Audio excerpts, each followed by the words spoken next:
Pedro nunca estuvo en Roma y nunca fue papa.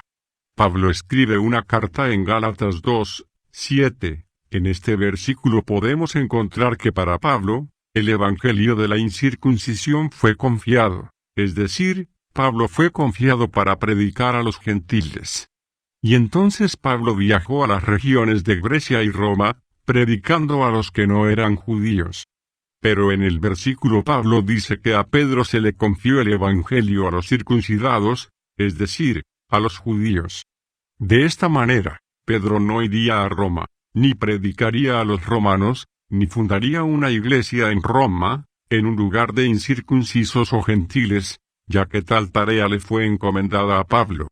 Y todavía tenemos en Gálatas 2:9 que Santiago, Pedro y Juan fueron comisionados para predicar a los circuncidados, es decir, a los judíos. De esta manera, sería irracional definir que Pedro sería el fundador de una iglesia para los gentiles, y si estaría castigado por los incircuncisos, como se le describió a Pablo.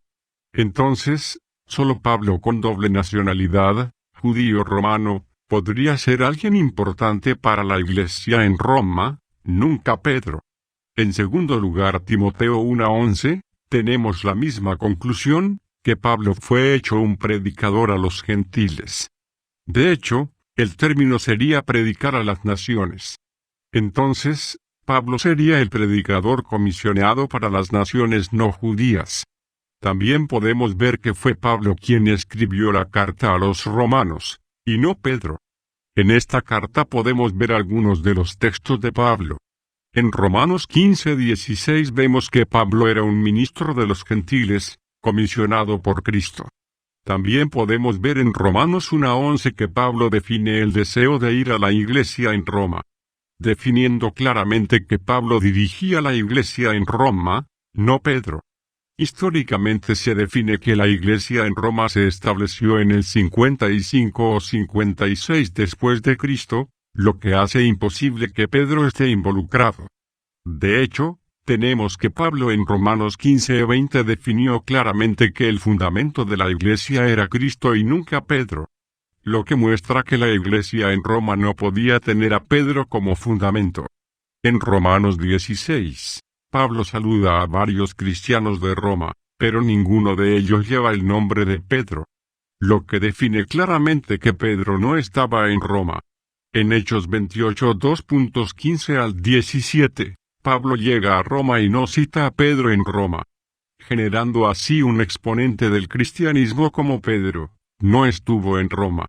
Después de que los ancianos judíos negaron a Pablo, Pablo permaneció en Roma durante 2 años y escribió las epístolas a los Efesios, Filipenses, Colosenses, Filemón y Hebreos.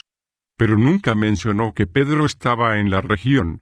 Después de ese período, Pablo pasó varios períodos de riesgo de encarcelamiento y muerte, hasta que fue condenado a muerte, y Pablo así lo dijo. En 2 Timoteo 4:16, dice que nadie lo defendió, lo que definiría que la iglesia en Roma no tenía una formación organizada en la que un papa podía defender a Pablo para que no lo mataran. Pero Paul dice que no había nadie para defenderlo. Entonces tenemos que no hay definición de que Pedro fue a Roma, sino todo lo contrario, que Pedro no fue a Roma, y que la iglesia en Roma fue ayudada por Pablo, y no por Pedro.